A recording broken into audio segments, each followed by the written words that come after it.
Hello mga boss, kamusta po kayo?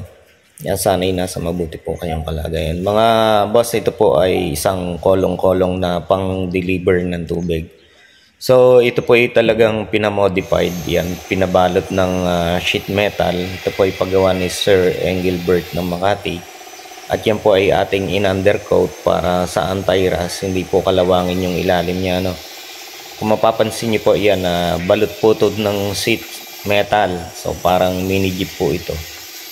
At kailangan po yan kasi kapag mainit yung panahon, hindi po pwedeng direct to the sunlight yung mga galon ng tubig. No? Ang alam ko, nagkakaroon ng problema. So mga idol, yan. At ito ating i-undercoat dahil din sa request ni Sir Engelbert. Pero bago po natin ito applyan ng undercoating, ito po ay atin munang ilagyan ng primer na epoxy primer para po matibay, no?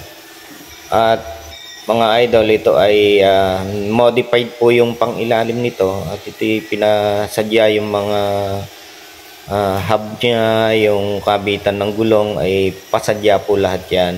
So kaya po ito yung heavy duty, ano po.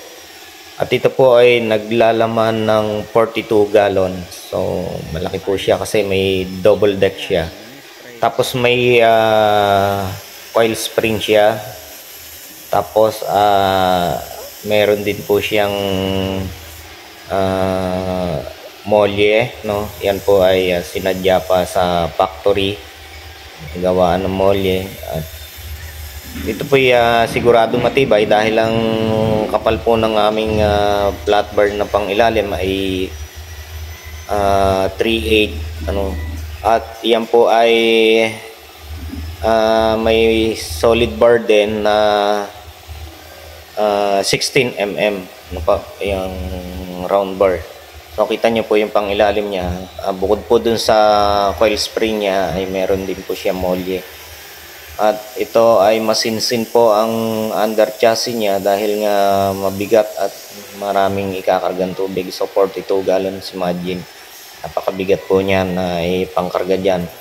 At ito po ay ating ina-undercoat upang maiwasan natin yung pagkakalawang ng ilalim, no? O yan po ay request din sa atin at yan naman po ay ginawa natin. At hindi po yan libre. May bayad po yung pagpapa-undercoat na yan. So isinama na po namin siya sa total price. Sa mga nais po magpagawa ng kolong-kolong na inyong panghanap buhay, panghakot ng inyong tubig, magsadya lang po kayo dito sa aming address sa number 144 Purok 1 Cardama Compound, Barangay Timbao, Binyan City. Ito po ay pamatagalan nyo nang gagamitin. Sulit na sulit po may babayad nyo sa amin sa pagpapagawa dito sa kolong-kolong na to.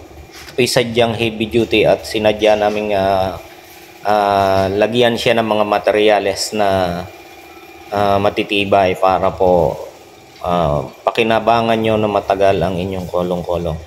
Normally hindi kayo makakita ng kolong-kolong na pan-deliver ng tubig, ganito ang itsura. So dito po sa amin, yan po ang hiniling ng may-ari na kailangan naka-enclose yung body niya para hindi po direkta sa sunlight yung yung mga galon ng tubig, lalo na kung magdi-deliver ng patanghali. So yan po, ang haba nito po ay nasa 6 feet. Kung hindi ako nagkakamali, 31 o 32 yung lapad nito. Ang mga idol, ayan. At makikita nyo po ito sa mga susunod na araw na buo na. Ito po, may pinto po yan sa likod at may pinto din po yan dun sa harapan ng sidecar para secure yung mga galon na hindi malalaglag at hindi po maiinitan. Yun po yung pinaka-purpose. So thank you for watching, guys.